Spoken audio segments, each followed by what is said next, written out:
Okay, you're back with the Passionfruit Whalrus, and we are starting the third and final part of the original StarCraft game, which is the Protoss, Episode 3. The Fall. The Zerg Overmind has succeeded in invading the Protoss homeworld of Aya and has embedded itself into the crust of the planet. Now, as the agents of the sinister Overmind spread a chaos and destruction across the face of Aya, the stalwart Protoss defenders prepare themselves for the coming onslaught. First strike, citadel of the new Protoss Executor 2 days after the Zerg invasion. Entaro Adun, Executor. I am Judicator Aldaris. I have been sent by the Conclave to serve and counsel you. The former Executor, Tassadar, was commanded to halt the Zerg progress in the Terran sector by burning the infested human worlds. Unfortunately, he disregarded his orders and attempted to destroy the Zerg while sparing the Terrans from the flame. Clearly, Tassadar has failed us. You must not. The Conclave has dictated that our first priority is to strengthen our defenses. You must reinforce our outpost in Antioc and make certain that the province does not fall to the Zerg. Your old comrade, Praetor Fenix, will meet you there and assist you in this endeavor. Okay, let's go. Make use of me. Where are we getting this way? Commencing.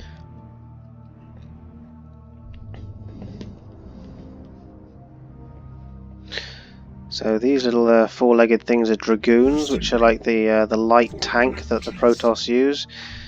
These guys are hand-to-hand combat units. They're the zealots, and it's good to have a nice mixture of the two so that they can support each other.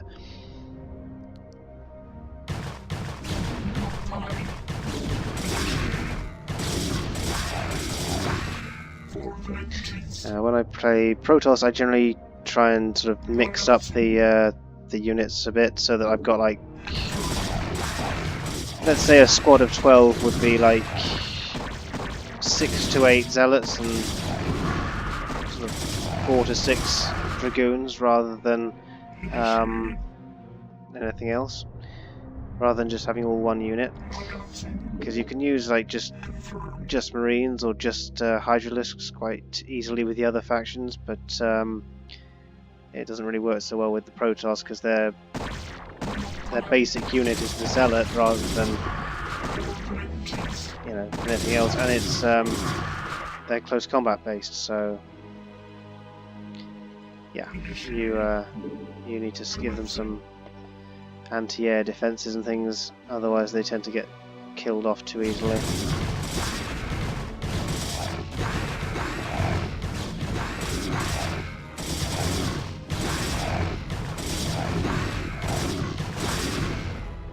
This is Fenix.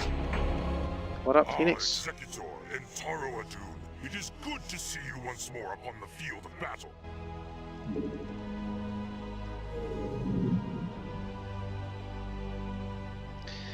Good. For vengeance. So basically, this is our new base now. We just need to get some pylons up and running and just defend this until we're ready to move out. The Zerg are in this dark bit along here. I had intended to construct photon cannons here for defense, but without probes we could not do so. Alright, let's bung one of these here.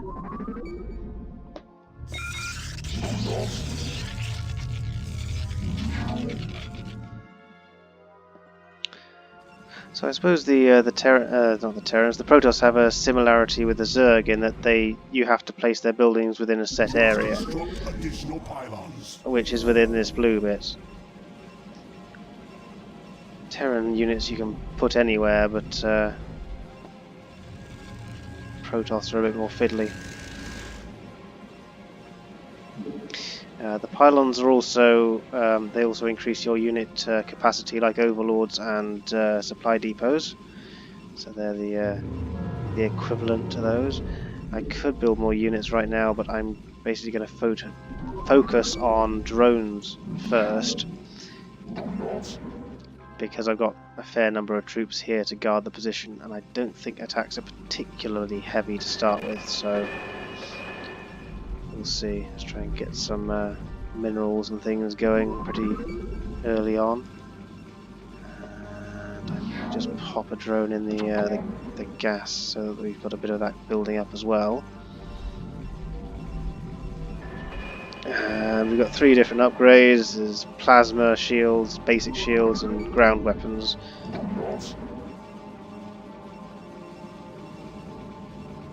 The Protoss shields are pretty useful. They're a bit like the sort of the Zerg thing where they can heal over time, except they do it a little bit faster. And yeah, it does mean that you've got to get through the shield before you can even hurt the Protoss. And they don't have a huge amount of shields, but they're quite handy.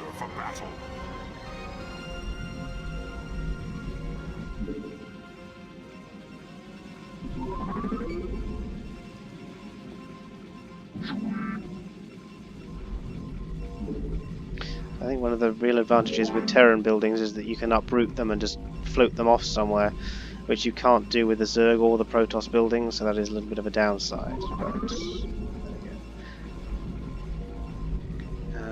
Right, so we need another 4. So one more little probe. And then we'll need another 2 for the gas, and we'll need we need to produce some more pylons, so let's move him over here. I hunger for battle. Yeah, they're gonna drop some critters on me, I think. Have engaged the enemy.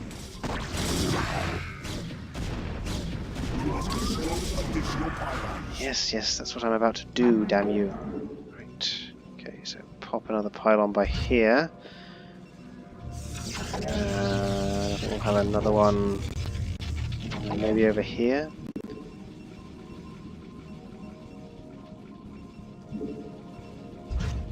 Okay. One of the advantages with probes is that they just set a building to warp in, and then it just builds on its own. You don't need to sacrifice them like you do with the Zerg, or have your builder unit just spending ages building them like with the Terrans. So that's handy.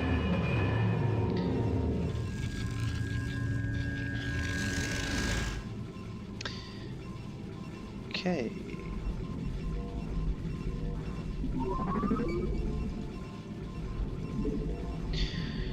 Let's send one of my zealots off to just point out where the enemy is.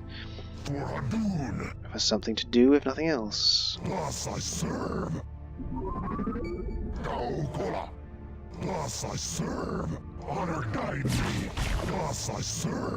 Yeah, that's just taken off a big chunk of his shield.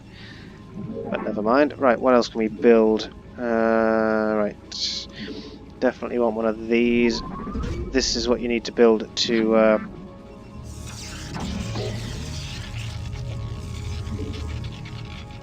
get the Dragoons buildable.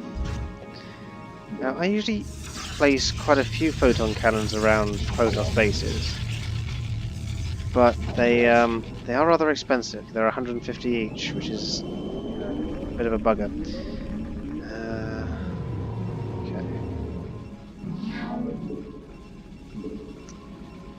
Let's get a couple here as well, just to sort of defend this area from any drop-ins. Like if they want to do an air assault with overlords. Seeing as I've got a builder unit out there, I'll build an extra one to do some mining while I'm just poncing this one around. Upgrade complete. And what you can do, of course, is build buildings with a probe and then just send him back to mine, because he doesn't have to be involved. So that's quite handy. But sometimes you do want them just sort of waiting, ready to build new things wherever it is that you want to build them. Right, and increased Dragoon attack range, so we'll have that. It's basically the equivalent of the the Hydralisk attack range and the guns for the Terrans. So, yeah. In some ways, you could say that like the Protoss Dragoon is the basic unit for the Protoss, in that sense, because it's got the same upgrade as the Hydralisks and the Not enough minerals. and the Marine. But I think the Zealot still counts as the basic unit, even if it's not actually used that way. Let's get a couple of hundred and get the shields up as well. The shields are more important than the basic armor because they're the first thing that sort of takes damage, basically. Right, another gateway would be good. Shit.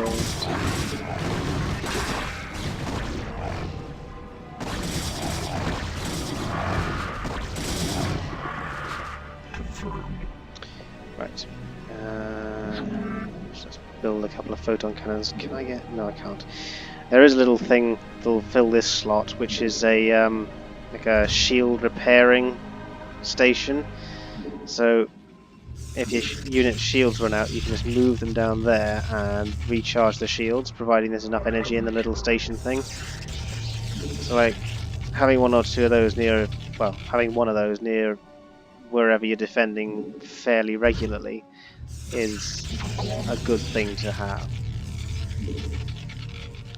I think we'll just do one more by here, and then we need to focus on troop production rather than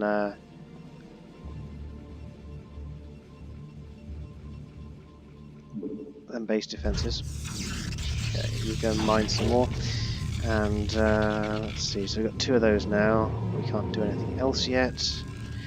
Let's check my objective. Destroy the Zerg base. Yeah, that's it. Okay.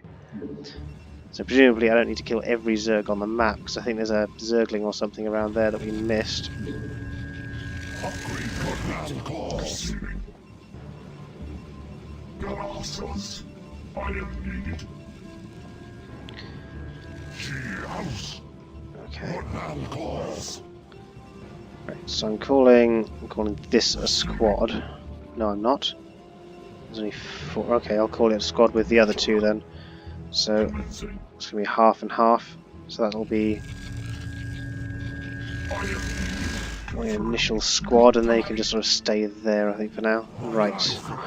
Fenix can stay in the base, I think, because he doesn't need to be risked at the moment.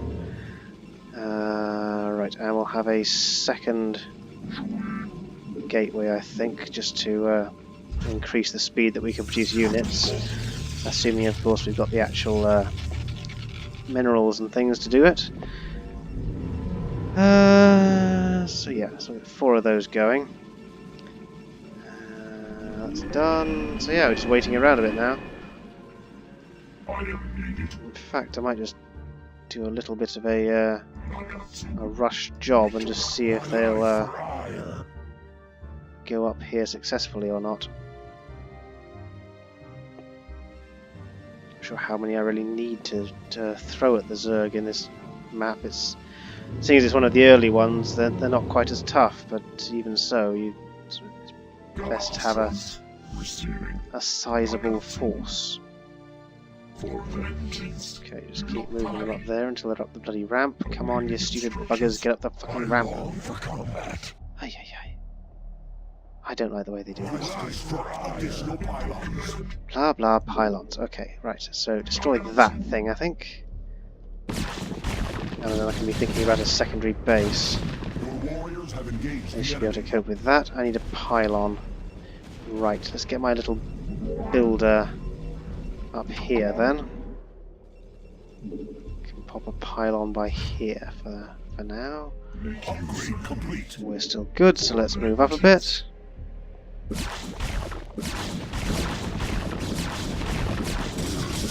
Quite a few of them.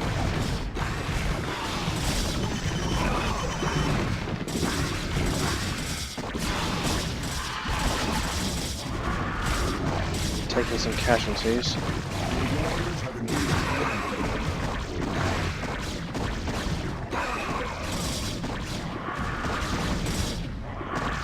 Bugger. engaged the enemy. Okay, let's move one down here and just build a couple of pylons down there. Let's get another builder unit back. A couple of those.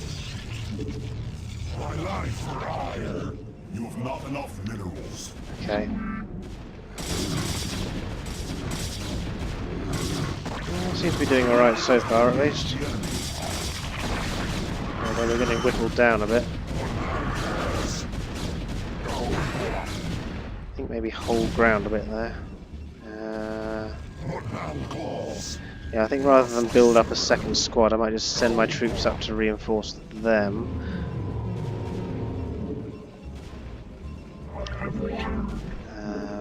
We want this guy Your warriors have engaged the enemy.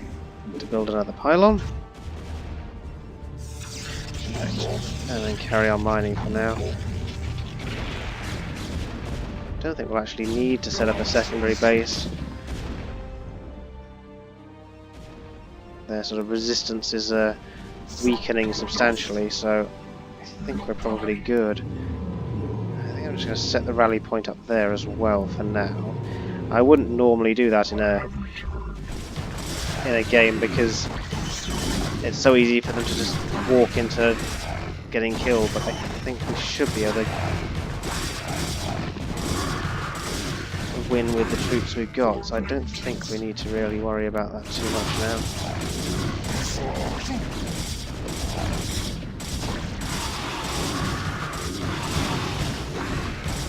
Take out that spawning pool so they can't produce zerglings anymore.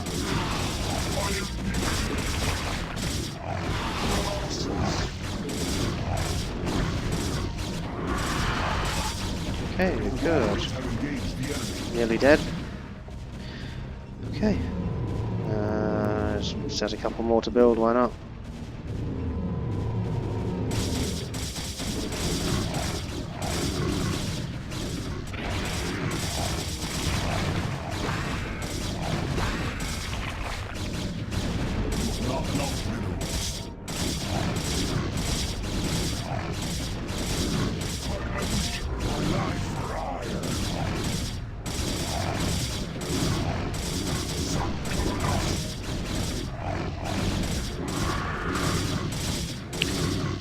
While they finish that off, what's Phoenix got for dialogue?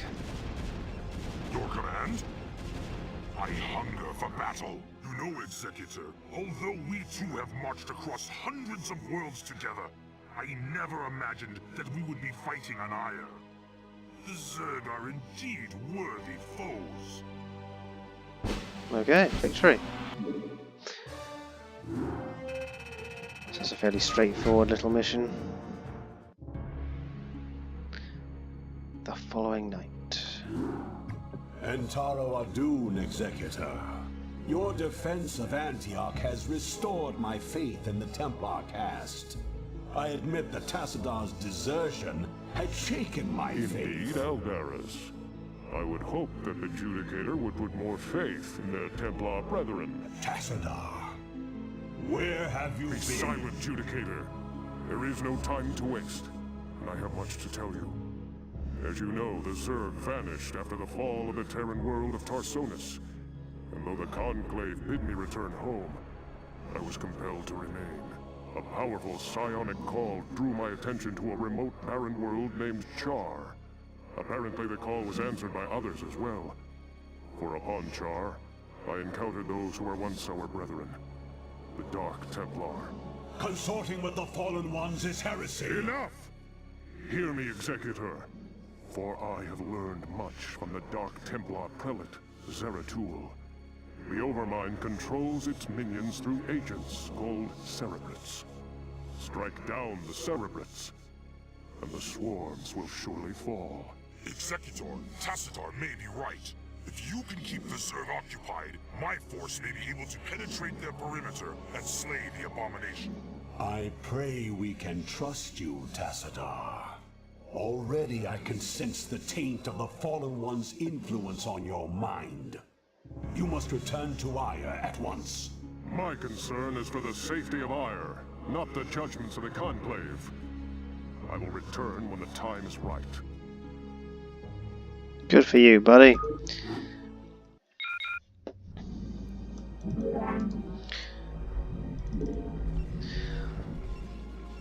It's sort of interesting that in the Terran and the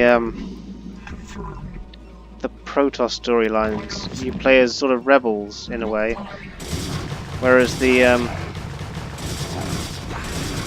when you play as Zerg, you're basically just loyal through and through. It's